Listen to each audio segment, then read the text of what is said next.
Daft Cat Brewing for Beer. Brewing and event videos. Welcome back. I've got a couple of home brews for you today. These are beer mails that have been sent over the past couple of weeks, or perhaps a little bit longer. First off, I've got a beer from Steve Ogden. Now, this one was going to be an entry into the UK Smash Off. Unfortunately, COVID, blah, blah, blah, got cancelled this year. He very kindly sent me a bottle anyway. So it is a smash. It's 100% Munich 1. The hops are Amarillo and the yeast in it is SO4.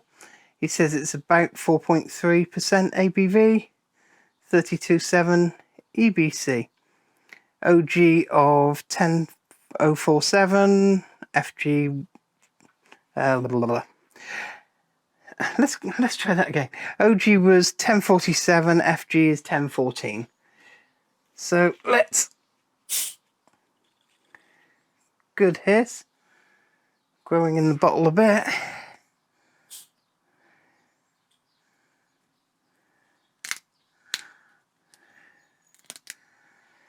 So, Amarillo, I'm expecting orange. Let's get it in a glass and have a look. Plenty of life in that.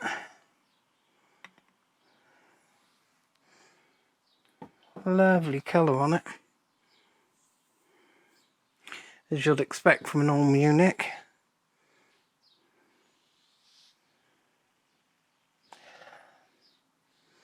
Straight away I am getting some fruity notes. There's an awful lot of head there though, so it's going to take a little while to get through it. Yeah, as I'd expect from Amarillo, I am getting not quite orange, not quite tangerine. It's somewhere in the middle. A bit sweeter than straight orange, but not as sweet as a tangerine. Some sweetness from the malt, but then again, you'd expect a little bit from Munich. It smells really nice, Steve. Thank you. Let's try it.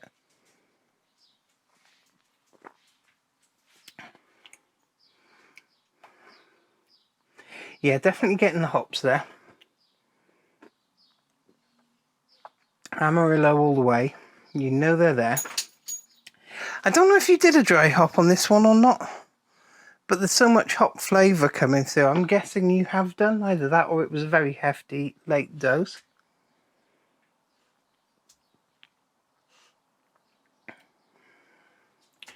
Okay, I am getting a little bit of residual sweetness from the Munich. This is dangerously drinkable, Steve.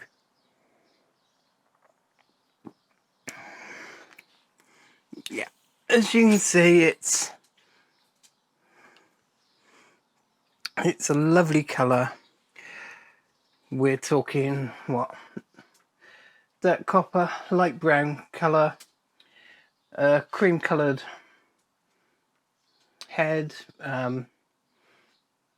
large head, good retention with small tight bubbles in it. I don't know if you're going to be able to pick that up on the camera.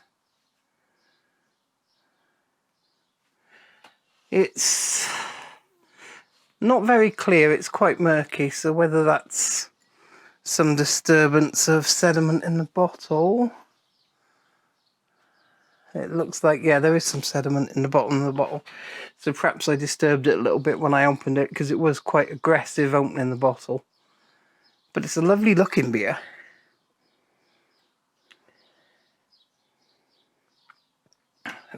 Cleanly fermented, no detectable faults or flaws with it.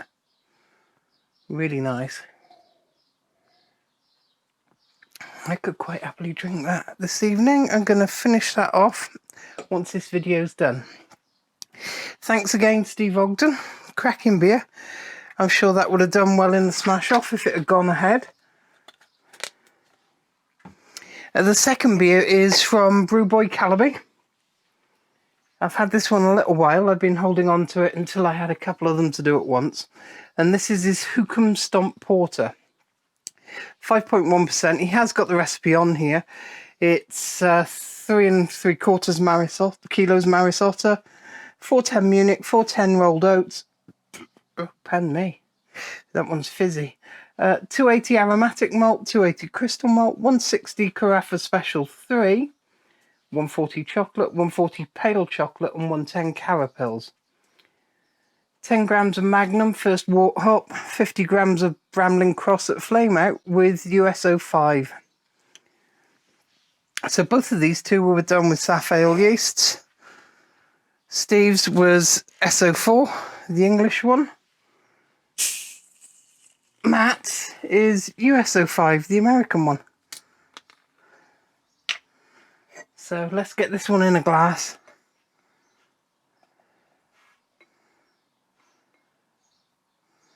Oh, lovely deep colour there, as you'd expect from a porter.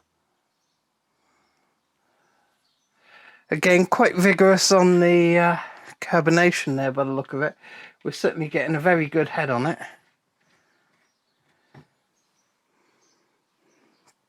Lovely deep colour, almost bordering on black.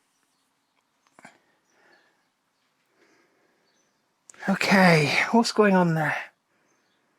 Coffee. Kind of like a cold brewed dark roast coffee. There's some chocolate notes there. Dark bitter chocolate.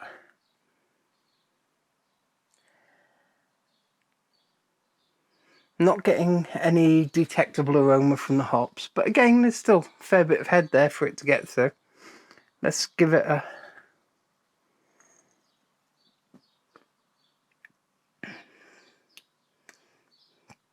now. Okay.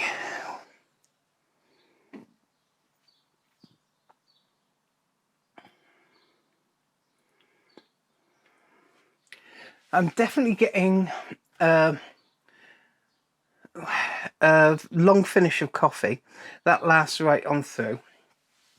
Again, I'm getting some chocolate notes, bitter dark chocolate, almost burnt in a nice way, not a bad way.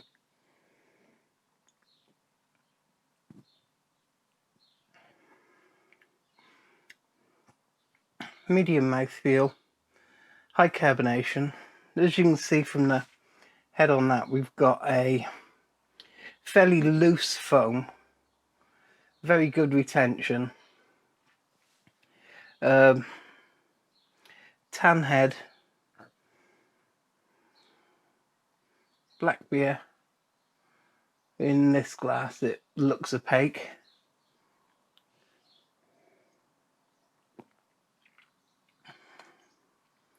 Again, it's another easy drinking beer. I'm not detecting anything from the hops in it, apart from some bitterness, which balances out the sweetness quite nicely. But not immediately getting anything I say, yeah, that's hop flavour or aroma. Heaps in the malt though. There's a little bit of highly kilned, almost burnt malt. Like I said, you then get the coffee and chocolate. There's some sweetness on the back end there, which is balanced well by the bitterness. So again, it's a lovely beer. No detectable faults or flaws in it. Nothing wrong with the brewing on that. Matt, you've done a great beer as well. Two very different beers there. One smash, one complex porter. Both of them very nice beers, so thanks very much for sending them to me. What else have we got going on in the brew house? Well, tomorrow I was supposed to brew a Interclub Challenge beer last week.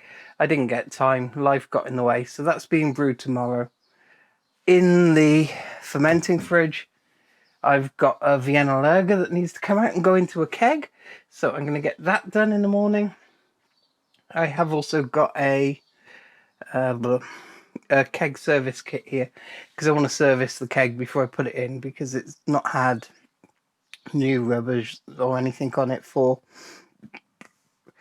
ever, and I've been kegging since 2012. So it's 8 years anyway. And I've no idea how old all the seals and everything were on it before I got it, and it's starting to get a little bit perished, some of the rubber. So we've got to fix the keg up with all new seals, clean it, sanitize it, get the Vienna lager in there. At the moment, I'm reading the new historical brewing techniques book, which is really good. I'm having a lot of trouble putting it down because it's really captivating. There's a lot of things in it that I want to brew. The trouble is, I've got this competition brew to do. I've then got my Christmas beer needs to be done, which is a really strong imperial stout, so that's going to take some time to do. I've got a Mystic single hop beer to do. I've got some hops I was given by the malt miller, which bear with me a sec, I can't remember the variety. So there they are. Monroe T45s. So Monroe hops, so I've got a single hop. Well, I might not smash that one. I might use, well, at 9%, I can get away with smashing that. So I've got that beer to do. And then from this Les Marius Gershol book on farmhouse techniques and historic brewing techniques, there's 3 different techniques I've seen in there that I really want to give a go. You've got raw ale, where it's heated in the mash and not boiled at all. You've got Captinis, which I'm probably saying wrong. I'm no expert on foreign pronunciation. Heck, half the time I can't even pronounce English words properly. So pardon me if I'm saying it wrong. But Captinis, you can either mash first or mash in the oven.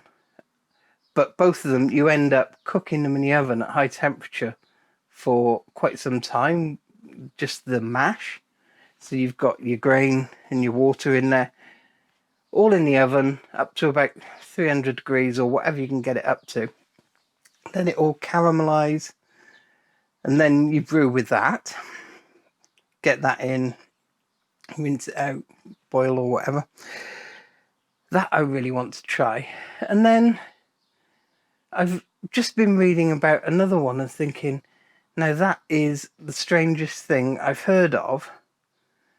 And the book doesn't really sell it. It says people have tried it since, but they haven't had great success. And that's a fermented mash, where you literally boiling water, grains, let it mash, cool it down, and then just pour the yeast into the mash.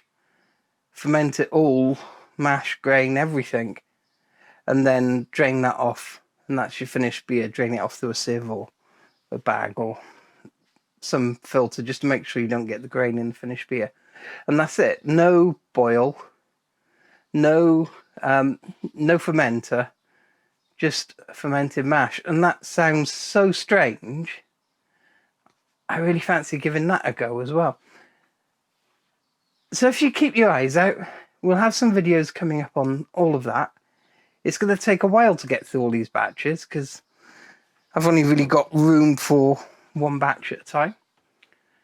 But what I might end up doing is, as well as doing a normal batch, maybe do a small batch of Captinis or something as well at the same time. There's a couple more really, or what I hope you'll find interesting videos coming up. We've got one coming up where I'll be comparing different gadgets, shall we call them, gadgets or toys for monitoring your fermentation. So we've got the tilt, we've got the open sourced version of that, which is the ice spindle. We've got a Plato. Thanks to a couple of folks that I'm going to end up naming. I'll say thank you to everyone in the video when it comes out. But there may possibly be a guest appearance on that one of a new system. If that works out, I'll include it. If it doesn't, and we don't manage to arrange to be able to include it, then I won't do it. But hopefully that's going to be on not my next brew, but the one after. And then there's a couple of other things from the Traditional Brewing Techniques book that have got me thinking, I need to try that as well. So I'm going to be doing some yeast experiments as well. We're going to be doing like a normal brewer's yeast, a dried bread yeast, and a fresh bread yeast, and seeing what they all do.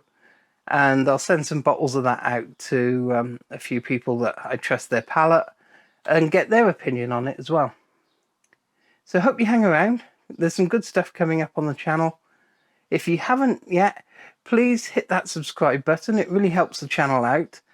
And according to the figures at the moment, around 75% of people watching these videos aren't subscribed. So if you like what you see, please hit that subscribe button and give it a thumbs up. Look forward to chatting again soon. Bye. Remember to hit that like button and subscribe. Thanks for watching Daft Cat Brewing.